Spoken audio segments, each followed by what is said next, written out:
Yes, you have to identify who you are, and that's about it.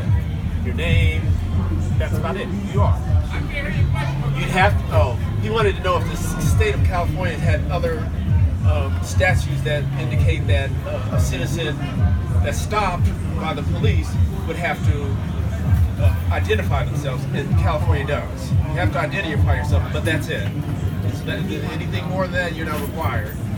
And we're going to go in more detail tomorrow about that, but yes. Because you're talking about in here about right to remain silent. Right, and it's important. That's an important right you should exercise. You can also ask, so you can identify yourself, let them know your name, and then ask if you're being detained. If they say that you're not being detained, ask if you're free to leave.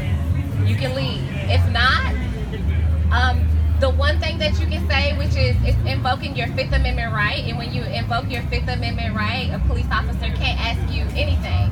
You let them know that you want to talk to an attorney.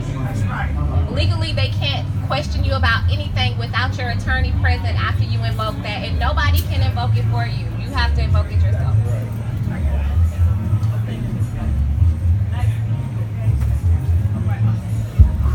Sister Teresa,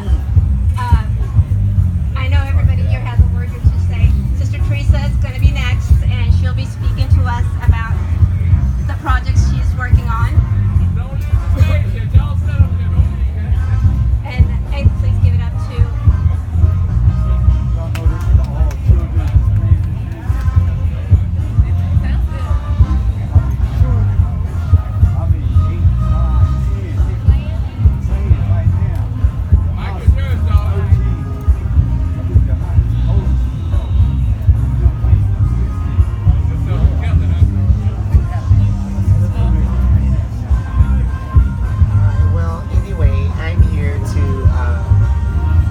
about community building.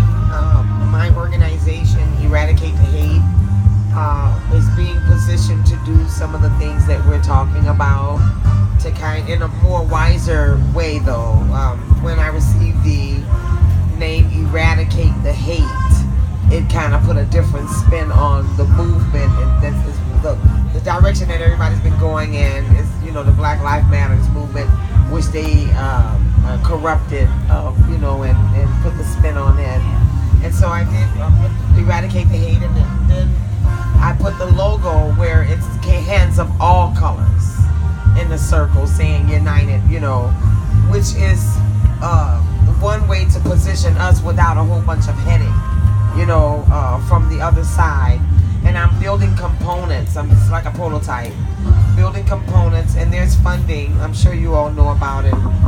Billions of dollars that's coming through the systems where they're saying that we don't have any structured systems to hold it. So they're looking at us like we're just not ready. We're whatever they're saying. And so I put something together that and building the different components that can hold. And that's why I'm with Huda because she can manage, and I have directors and different people on the team, and we need volunteers and things of that nature. But just building that, and at the same time, I'm working with Sheriff McDonald on a community partners program, and so we're putting in like a Ministers Alliance of Los Angeles, and actually all of the different needs of the community will be addressed in that particular program. But I'm using that as a prototype for what we're doing for us, because Eradicate the Hate is really to take care of us. But sometimes you have to be wise as a serpent and harmless as a dove, because the funding, a lot of it is not coming from us. I know you probably know that. So anyway, if you'd like to get involved, I have a sign-in sheet here, and I have business cards. It's eradicatetehate.org. I printed the cards that I have with me. It has Eradicate the Hate Inc. on it. But when I registered the site, I just did eradicatetehate.org. So you can catch that. And find me at Teresa King Speaks. I'm the singer, songwriter, producer, a whole bunch of other stuff. But anyway, basically that's it for me. Thank you.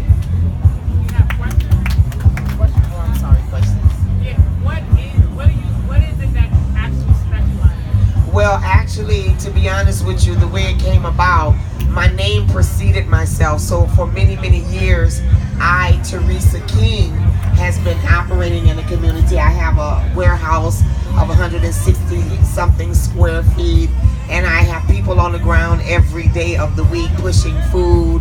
I'm connected with Whole Foods, all of the big organic companies, and we're taking care of millions of people a year. But that is me, something that I've been doing all my life, building relationships with corporations.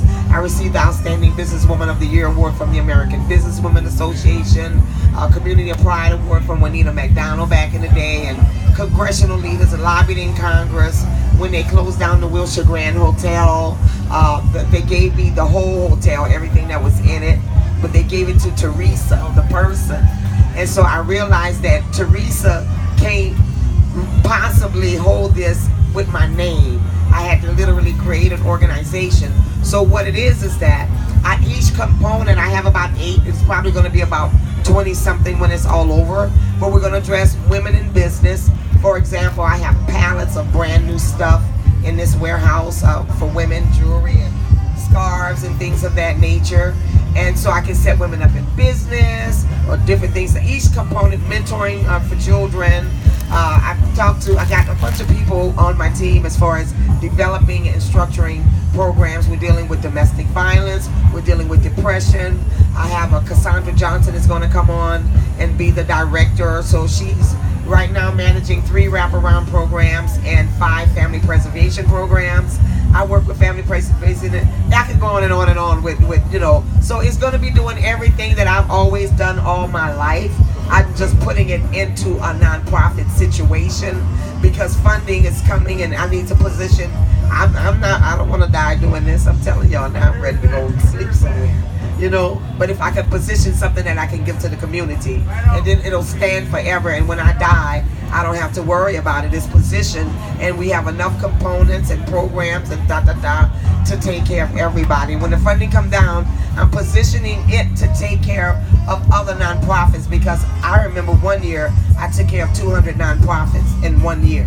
So I can't count how many I've done over my lifetime, but most especially in the city of Long Beach. Every organization over there has been well taken care of through me, through the years. And I come to Leimert over the years. I've been coming and bringing truckloads, carloads. I might come through with 30 watermelons in my car. You know what I'm saying? I never got one. But I bet you got something. I know one thing. Information. It's your fault that they don't have food and truckloads of stuff for people to have out here today. That's your fault, because you know what I do. I'll fall on the sword, but put it this way. This is community chat. So recognize what we have with us and amongst us. Right. Again, we have our scholars in here. We got our intellectuals in here. We have our spiritualists in here. When people talk about, Dr. G talked about spirituality, and then we have Dr. James talked about the MD, the body, Huda, master financial planner and underwriter. Then we also have Dr. Humphrey talk about Ma'at. This is no better position in Ma'at. Then you have 2. A doctor and then a lawyer, come on, and Miss King at the end. So a king standing next to Miss Teresa King. You understand what the process is. They're here to share information. You listen to music, you go home and listen to music. You can buy some food, but the point is, this is intellectual food that you need. So when you come to Leimert Park to ask what you did during Labor Day weekend, well, I went through and I was exposed, got an experience. That's why I'm here, to make sure that you get this experience, that you can say it's a resource center. We're right here, We Can Foundation. We have folks that are housed. Who is their house with me? Dr. Humphrey's come to there, she's housed. This is like a spiritual house, but at the same time, we need to take care of our house. We need to take care of each other. So when people talk about healing, when people talk about what needs in terms of your financial well-being, that's their time. They could be sitting out on the beach, take care of the children, grandchildren, looking to get some money. It's the whole thing they could be doing other than here. They could be walking around listening to music, but they're here sharing their intellect. And we have to give them, can everybody just stand up for 1 minute? Everybody stand up, please. No, sit down. Y'all here, sit. All the audience, please stand.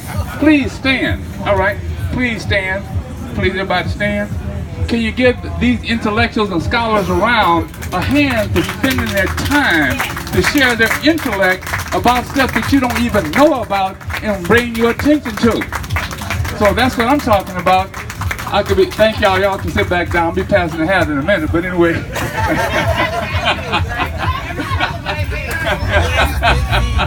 But understand, like I said, I want to understand the purpose of the day and tomorrow. So hopefully, our hope is to have this 10 or 15 times the size. But it only takes 1 or 2 people to go back and say this is what's happening. So tomorrow, we'd have a larger group out here. If you look at that schedule behind, speaks to the purpose. We talked about CBDs. Sister talked about, she works for FedEx and she takes CBDs because she doesn't worry about getting tested because she'll pass the test. Doctor was talking about that. Our brother Purnell's going to be talking about these new homes. If you don't have a home, he's going to teach you how to get one. So, and he's talking about this is something valuable to the community. And these, I applaud each and every one of these male, female, all these the goddesses, or the it's up in here, you know. So this is Mother Earth, this is Mother Centered. So again, we want you to be centered as well, you know, and give thanks to the time that these sisters and brothers take to share with you. And we'll give a class tomorrow upstairs in the upper room at the hot and cold, so you can understand your rights, know your rights. Because half of us think we know right, we ain't doing right because we have no understanding of our rights. And I can comment on me being 74. We don't teach basic civic responsibilities. You don't know the law and civic responsibilities. And with the most, I guess somebody can attest to this. We were down at the courts on Friday. This sister looked to be about 23, filling out a form, right? What country was she? Hit look for America, right? Wait a minute, girlfriend. You ain't gonna see no aid, you know. I don't see no. What do you mean you don't see no? I'm in America. I say, darling. This is called not. This is America. This is the Americas, yeah. But this is United States. Oh snap! Now she's 24 years old. What kind of commentator is that on us and as a people? See, I mean, you know, it's sad. It's tragic. But again, that's why y'all are here to bring this level of understanding to the community. So I'm gonna give the mic back because I can get to, you know, zero on talking all day. But questions people need to ask. No. I'm taking away from this dynamic time. You know, I'm here every day, but we can have the sisters continue talking. Any questions about finances? Let's talk about the law. And